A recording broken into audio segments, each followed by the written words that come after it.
Have you ever lived somewhere so cheap you knew something was wrong, but you ignored your instincts because you were broke? Yeah, well, I rented an apartment for 150,000 naira a year in Lagos. And on my third night, I realized I wasn't living alone. Oh my God! Somebody else was living inside the walls. Let me tell you how everything went from the universe has buttered my bread to Mogbe, is this how I will die?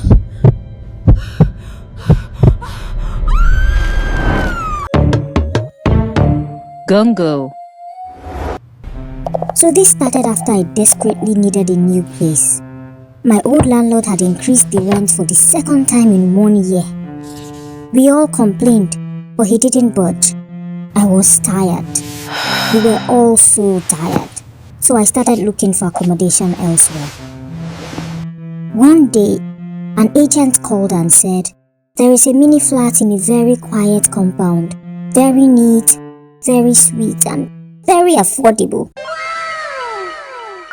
That last word grabbed me. The place was in a quiet street. A little old, but nothing scary. The paint was peeling off a little, and the corridor echoed where you walked. But the rooms were clean. Big windows, good ventilation. The kind of place that makes you dance and do somersaults in your mind because you hit the jackpot. The landlord, a slim man with tired eyes, kept smiling too much. The kind of smile that says he knows something you don't. Do you like it? He asked. I said, yes, but why is the rent so cheap? The man laughed too quickly. I just like helping people. God has blessed me, so I bless others. I should have turned around and ran away at this point. But broke people don't ask too many questions, so I paid immediately.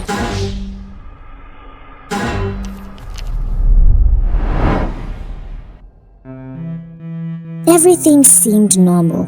I swept the place, arranged my things, and made noodles like a person that believes in starting afresh. Around 1 a.m., just as I was drifting off, I heard tapping. Light, slow, like someone used one fingernail against wood. Tap, tap, tap. I sat up. My window was closed. My door was locked. No one was outside. I told myself, it's Lagos. Something must always be making noise. Maybe that's just a lizard. But then the tapping moved. From the left wall to the right wall. And then directly behind my bed. Tap, tap, tap, tap, tap. I put on music and forced myself to sleep.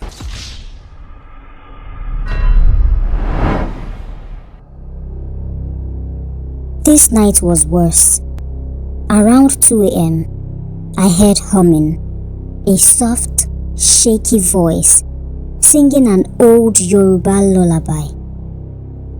But it wasn't coming from outside. It was coming from inside the wall. Inside the cement. Inside the wall, my brothers and sisters. Inside the wall, oh my brothers and sisters. The voice dragged each note like someone who was tired. Oh, mommy, don't be afraid. My heart dropped to my stomach. I stood up slowly and pressed my ear to the wall. The humming stopped. Then, 3 taps. Tap, tap, tap. As if the person was acknowledging me. I jumped back so fast I nearly dislocated my neck.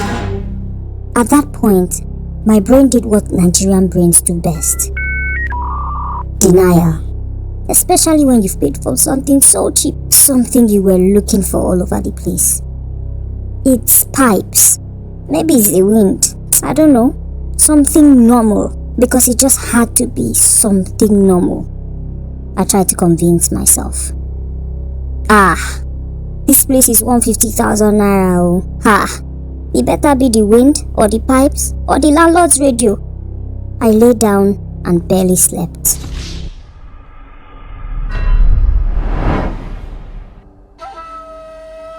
I promised myself I would not sleep in that apartment again.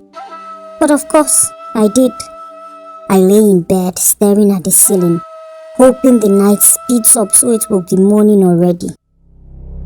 Around 3:30 a.m., the room became quiet in a way that didn't feel natural. Even the generator noise from far away went silent. Then, I heard something soft scrape against the skirting board, the wooden line at the bottom of the wall, like something moving behind it. I grabbed my phone, turned on the flashlight, and pointed it at the floor. At first, I saw nothing. Then the skirting board lifted just slightly, and the hand, thin, pale, covered in dust, slid out, not reaching, just waving gently as if greeting me. My scream didn't come out. My voice abandoned me. I stumbled backward, hit my toe on the door and ran outside barefoot. I slept outside till sunrise. First thing in the morning, I marched to the landlord's house. I didn't even greet. "Sir, who is living in my wall?" His smile disappeared. What did you see?" "Something waved at me. I want a refund." The man sighed deeply and sat down like he had been expecting this conversation. "That apartment used to belong to an old woman." "Okay, and?" "She refused to leave, even after we renovated the place. She insisted the walls were her home." I blinked. "So she's still alive?" He looked away. I don't know." "What do you mean you don't know?" "She disappeared 5 years ago, but some tenants said they still hear her. She doesn't like noise or disrespect." I stared at him like he had grown horns. "You rented me that apartment knowing this?" He shrugged. This is Lagos. People hear things everywhere." I told him I was leaving that day, refund or not. He said, "No problem, but before you leave, please greet her properly." I didn't wait for explanation. I went in to pack my things so I can escape this place. As I packed, I kept hearing movement in the walls. Not violent, just restless. At one point, the tapping started again. Soft, rhythmic. Then the humming returned, sounding sadder than ever. And for some insane reason, I felt pity. I don't know what possessed me, but I whispered, "I'm leaving. I don't mean any harm." The tapping stopped immediately.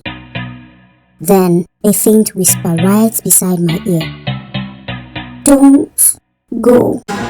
Every hair on my body stood up. The way I grabbed my bags and ran out of that room, I'm sure my ancestors were very proud of me. I moved back to my auntie's house for 2 weeks before finding a new place. Sometimes, when I think about that apartment, I wonder, was it a person? A spirit? A memory stuck inside the walls? But one thing I know for sure is this. As ridiculously expensive as houses are in Lagos, government, please help us though. Please do something about it. These houses are very expensive. I digress. But one thing I know for sure is this. When rent is too cheap in Lagos, ask questions. Ask plenty questions. Because you never know if you're renting a room or sharing it with someone who died but never left.